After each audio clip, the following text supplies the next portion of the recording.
for my first video of the new year. I'm basically wrapping up the culmination of all my Kilroy Key 3 New2Me 2022 series, where I went through several different categories of games new to me in 2022, meaning either I acquired them in 2022 and played them, or acquired them earlier and just finally got around to playing them sufficient times to truly evaluate them. So I'll put a list of all the videos in my in the description of this video, because this is the culmination of what is the game of the year new to me 2022. So I'm just taking the winners from each of those segments. Again, I'll put the link to them in the description so you can follow them. I'm not going to do huge unboxings here or review each of the components, per my point of view, which is, presentation, operation, and value. I will give a final analysis and hand out some final keys as part of that, but I'm not, if you want to go into the detail of how we got here through each one of those segments and each one of these games, just go to the links down below, and you can find all these games on full display and discussed in detail. So how do we get here? Where are we at now? There are 14 games that made it to the finals just based on the categories I picked. There was a few more categories I was planning on going into, but between work and family and kids and just ran out of time. And so those are the 14 categories I did. And, I might do this again next year, and I might actually just do true Kilroy's Key 3, like pick out the best, World War I strategic game, for example, and go through that. But this was just new to me, and I thought it was a nice way to cap off the year. So without further ado, let's get into where we ended up. So we had Bismarck Solitaire in the war game book category. That's in contention here.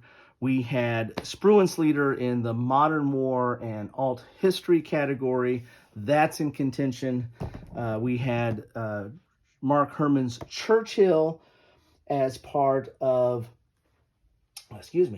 as part of the political category. We had Imperial Tide as part of World War I.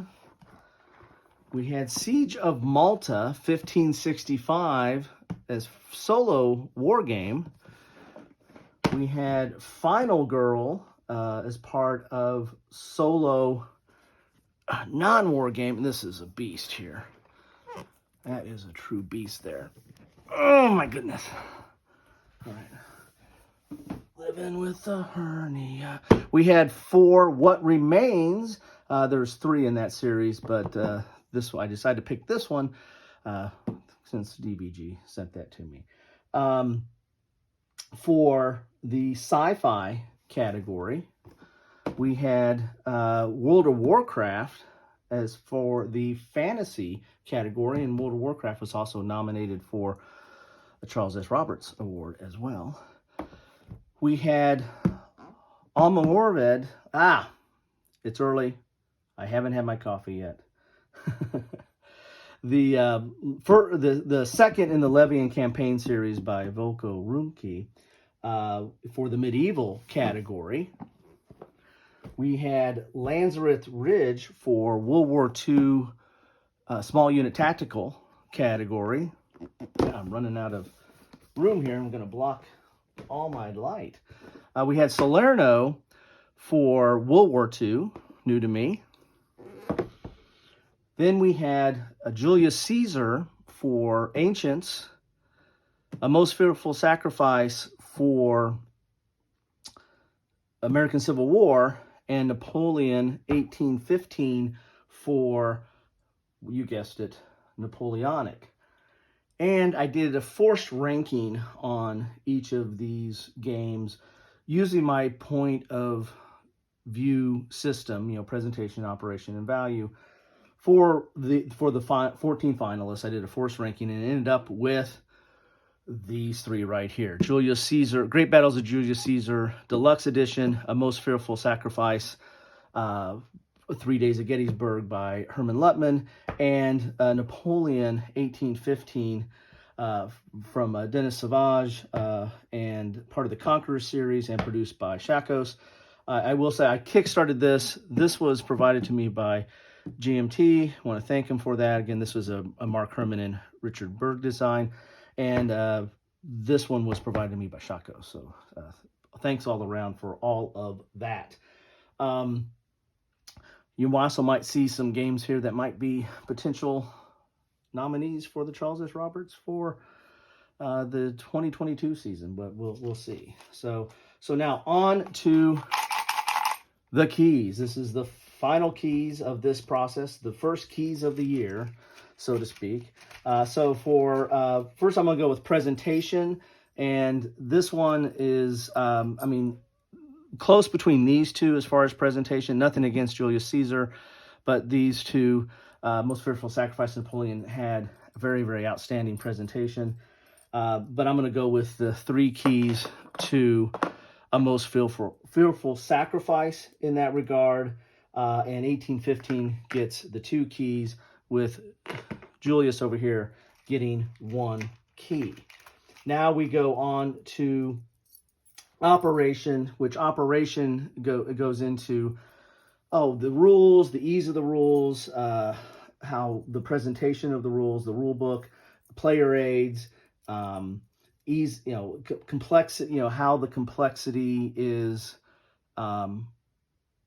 handled as far as gameplay, and what is the gameplay? Is the gameplay fluid and somewhat intuitive and easy to get into? There's all kinds of different factors that could go into operation, and in that regard, the 1 key is going to go to Napoleon 1815, not because it's an overly complex game. It is a little bit different game, and it takes a little bit different getting into. As far as complexity is concerned, Julius Caesar is by far the most complex of these three, and Napoleon 1815 is the least complex. But this is a kind of a novel and a different system, and it takes a little bit of getting into. And the rule book was fine, but not as intuitive as I'd hoped. The next one, the 2 keys are going to go to Julius Caesar. Not because the rule book is bad. It's just so much there. This is a very complex game. There's a lot to get into in this game. In fact, it's so complex at times that they have a simple Great Battles of History, which I find complex as well. And I always feel like I played a few simple Great Battles of History, but I end up just going back to the regular edition when I play, because if I'm going to spend the time, I might as well spend the extra time to go into the full effects of the game. And a lot of the simplifications kind of deal around with command, and that's a very interesting aspect of this system, which leaves us to the Most Fearful Sacrifice with the 3 keys for operation. Because of its command structure, it has a somewhat of a simplified command structure. Well, not necessarily simplified, but a unique command structure. It's part of the Blind Swords, or Black Swans, or whatever you want to call it. He's done this system. Mr. Ludman has done this system for different games and different game companies even. And it's been, from chit pull to now card draw, or pull, and it's a very somewhat streamlined system as far as how it shows or simulates the command in the Civil War era. So and the rule book does a decent job of getting into that and understanding that. So that's where I'm going to end up with on the keys for operation.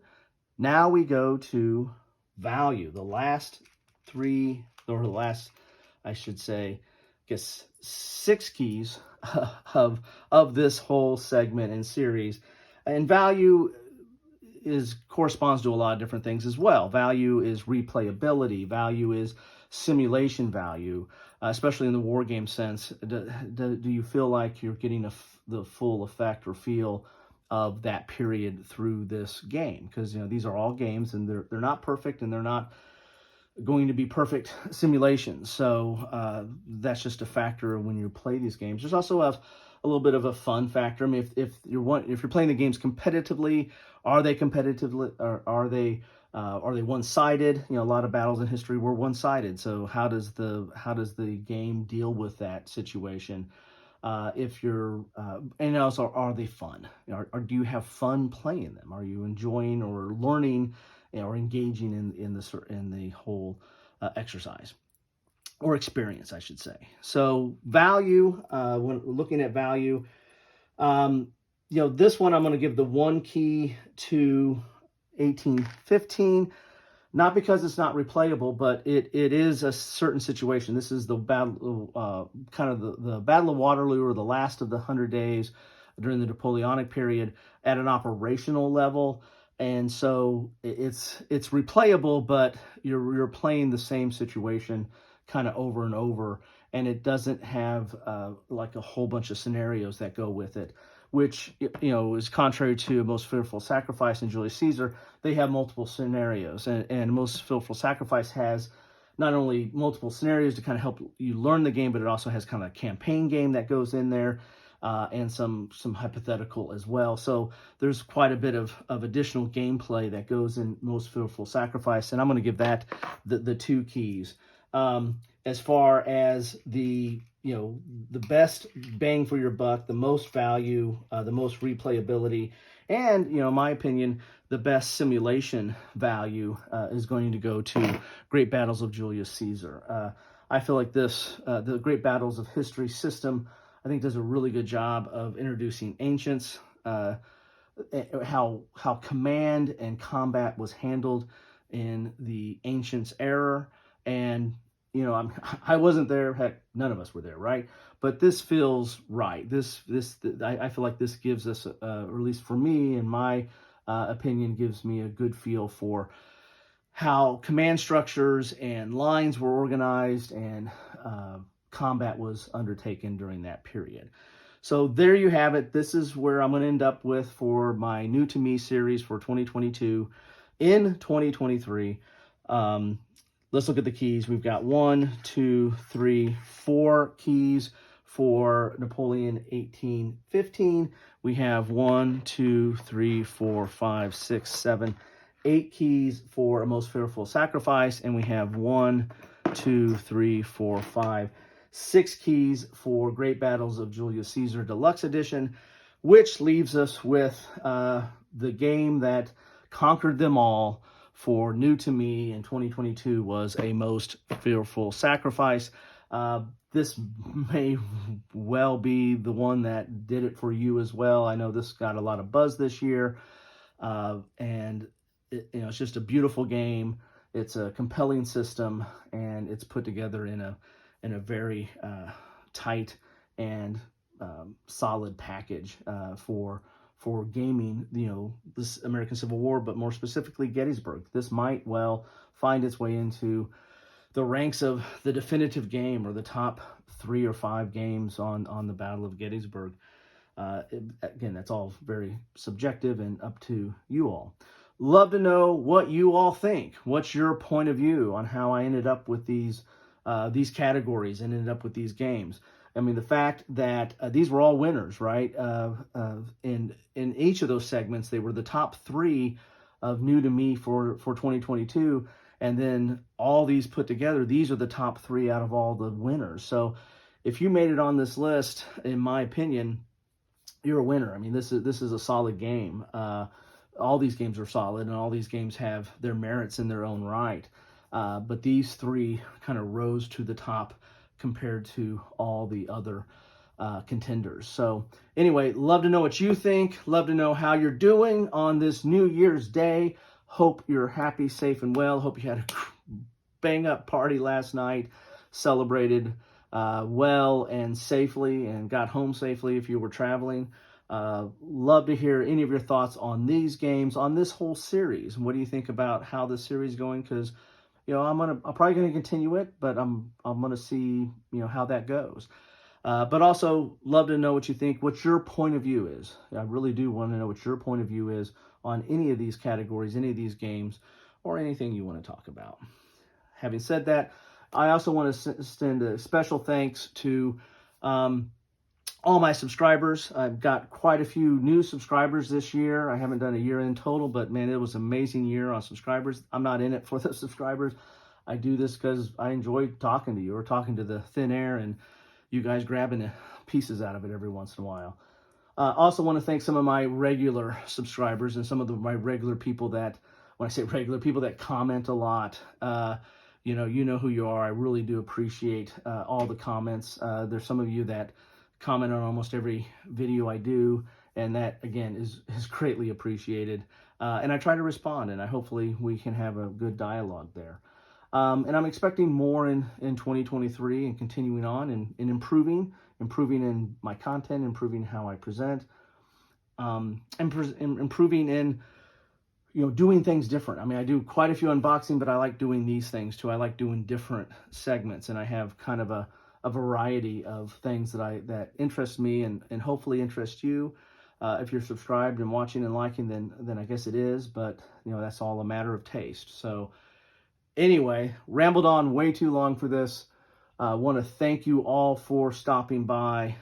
Anytime you stop by, if it's a minute, if it's, you know, 5 minutes, if you watch the whole doggone thing, I greatly appreciate you and everything that you mean to, you know, this channel and me continuing on. As always, you know, be healthy, be safe, spend time on this holidays with your friends, family, loved ones, play games.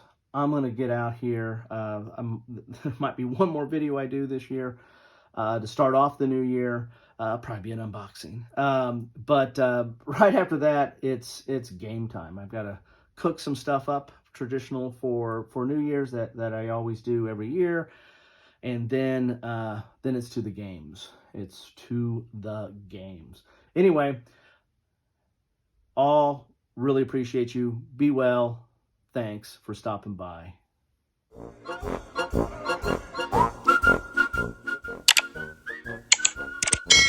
Thanks for watching.